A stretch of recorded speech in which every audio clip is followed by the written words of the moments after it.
They tried to ruin my life, but I turned the internet against them, and it was beautiful. I'm Jason, age 27 years. The dust had barely settled from the chaos Ryan and Megan unleashed. Their reputations were ashes. My side of the story had been heard by millions, and for the first time in months, I felt calm. But peace is a funny thing. Just when you think it's yours, the past has a way of knocking at your door. One evening, I got a message on Instagram. It wasn't hate, it wasn't support either. It was from Caleb, Ryan's younger brother. We weren't close, but I always thought he was a decent guy. The message just said, "Can we talk? I know stuff, things I think you should know." I hesitated. Part of me wanted to block him. I was tired of drama, tired of betrayal. But something in his tone felt different. So I agreed to meet him at a quiet coffee shop downtown. Caleb looked nervous when he arrived. Pale, tense. He didn't even order a drink. Just sat down, looked me in the eyes and said, "Ryan wasn't the mastermind, Jason. It was Megan. She manipulated everything." My breath caught. He continued, "She told Ryan to fake the messages to HR. She dared him to break into your apartment. She knew it would all fall on him, but she didn't care. She wanted to destroy you because you embarrassed her." I was stunned. But Caleb didn't just bring words. He brought proof, a flash drive. On it were audio recordings, secret ones. Megan threatening Ryan. Megan laughing about making Jason beg. Megan literally saying, "I don't care what happens to him. I just want him offline." I listened, shaking, disgusted, furious, relieved, because now I had the final piece of the puzzle. I took the drive straight to the police. They reopened the case. Within 72 hours, Megan was arrested for conspiracy, defamation, destruction of property, and harassment. Ryan, under pressure and facing jail, flipped. He gave a full statement, testified that Megan pushed everything, including filing the false lawsuit. It was over, like really over. Megan's trial made headlines. The same people who once pitied her now saw her for who she truly was. A master manipulator. Cold, calculating, dangerous. She was sentenced to 2 years. Ryan got probation and mandatory therapy. As for me, I walked out of that courtroom with my name cleared and my head held high. I turned the entire saga into a Netflix pitch. They bought it. The project is in pre-production now. Imagine, my story dramatized, watched by millions more. I wrote a book, signed with an agent, spoke at 3 tech conferences about cyberbullying and digital justice. I used the chaos they threw at me and built a brand. And sometimes, late at night, I sit on my balcony, phone buzzing with new followers, comments, support, and I smile. Not because I'm famous, not because I won, because I survived. And because every time someone says, "Your story saved me," I know. Their betrayal gave my pain purpose. I didn't just get revenge, I made history. Just when I thought the drama was over, it took a darker turn. A week after the video went viral, I started getting weird messages, unknown numbers, hidden accounts, stuff like, "You'll regret this," and "You ruined his life, now we'll ruin yours." At first, I ignored it. Trolls, I thought. People obsessed with drama. But then I got a call from my boss. Someone had sent an anonymous email to HR with fake screenshots claiming I harassed a coworker. I was shocked. I explained everything, even showed them the viral video to give context. Thankfully, my boss believed me, but it shook me. Ryan was trying to fight back from the shadows. Then came the real blow. My apartment got broken into. Nothing was stolen, but everything was trashed. My laptop, my documents, my camera gear, all destroyed. I knew exactly who it was, but there were no fingerprints, no proof, just rage. I filed a police report. Days went by, no leads. Meanwhile, Ryan posted a tearful video on his channel, said he was suicidal, blamed me for his depression, and begged people to stop hating him. Some people fell for it. He gained sympathy followers. His fans attacked me online, calling me a bully. I stayed silent. Until Megan messaged me again. This time she wasn't apologizing. She sent a voice note saying, "You think this is over? You humiliated both of us. That was a mistake." My blood ran cold. I realized I wasn't just in a revenge story anymore. This was war, and it was about to get worse. 2 days later, I got a notice from a lawyer. Ryan was suing me for defamation. I laughed. Seriously? After everything he did? But this wasn't just petty anymore. It was legal. So I hired a lawyer. Cost me thousands. I was drained. Mentally. Financially. But I had one weapon left. Truth. I went live. For the first time, I told everything. Raw. Unedited.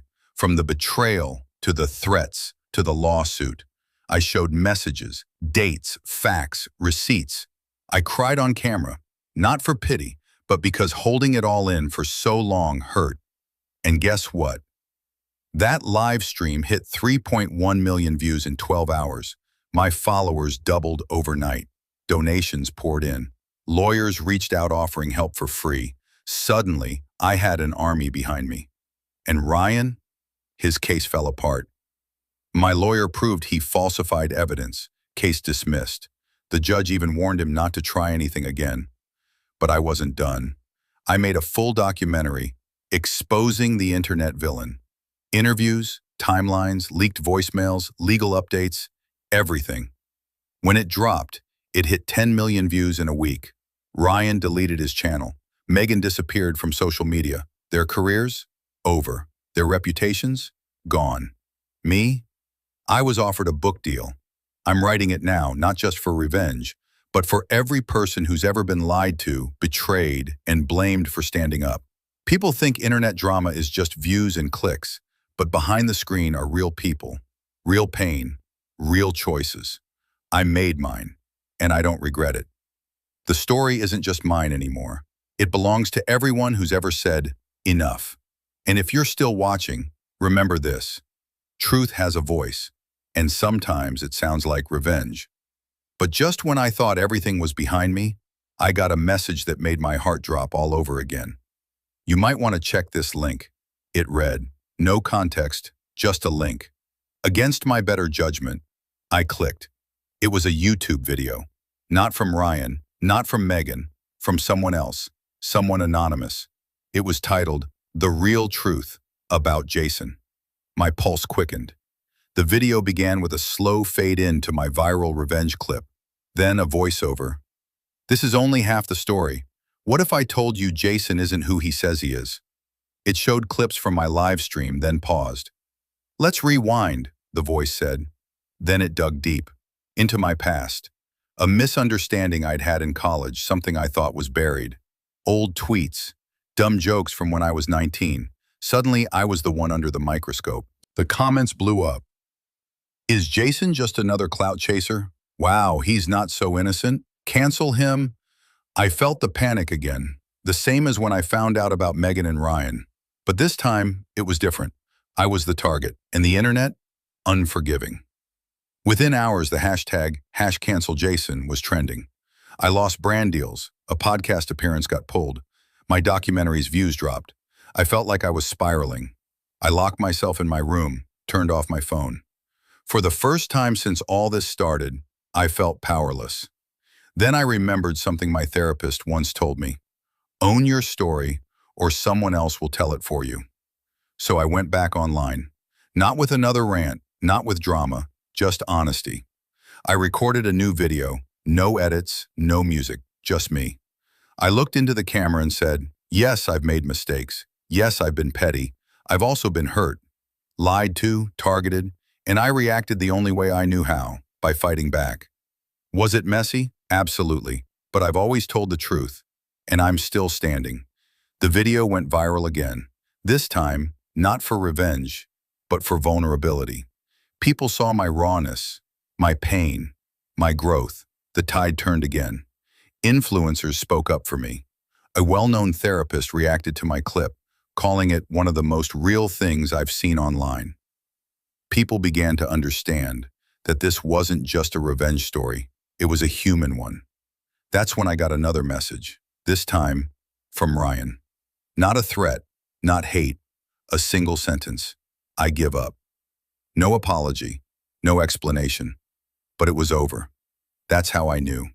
I'd won. Not because he gave up, but because I didn't. I thought it was over, but stories like this never end quietly. Weeks passed. The noise faded. Ryan went dark. Megan stayed silent. My life slowly returned to something like normal, or at least, the new version of it. I focused on my book deal. I took podcast interviews. People saw me as a symbol of standing up, of turning pain into power. But behind the scenes, I was exhausted. The internet may have moved on, but I still jumped every time my phone buzzed. I kept my curtains closed. I checked my locks twice every night. That kind of betrayal, it stains you. But just when I was starting to breathe again, I saw him, Ryan, in real life, at a bookstore downtown, alone. No cameras, no audience, just him and me. He hadn't seen me. He looked thinner, broken. I stood there frozen, unsure what to do. Part of me wanted to confront him. Another part wanted to walk away. But before I could decide, he noticed me. Our eyes locked. For a second, neither of us moved. Then he nodded, just once, and turned away. No words, no apology, no scene, just silence. And maybe that was enough. I left the store without saying a word. That night I lay in bed thinking about everything, about how a normal life spiraled into chaos, about how love turned into betrayal, friendship into war. But mostly I thought about choice, how every reaction shaped my story. I didn't choose to be hurt, but I chose what came next. Revenge, exposure, honesty, vulnerability, and now peace. Not the loud kind, not fame, not claps or views, just silence. The kind that lets you sleep again, eat again, laugh again. I never wanted to be famous. I never wanted millions of followers. I just wanted the truth to matter. And in the end, it did. I still get messages. Some thank me. Some share their own stories of betrayal. Some just say, "Me too." And maybe that's what this was always about.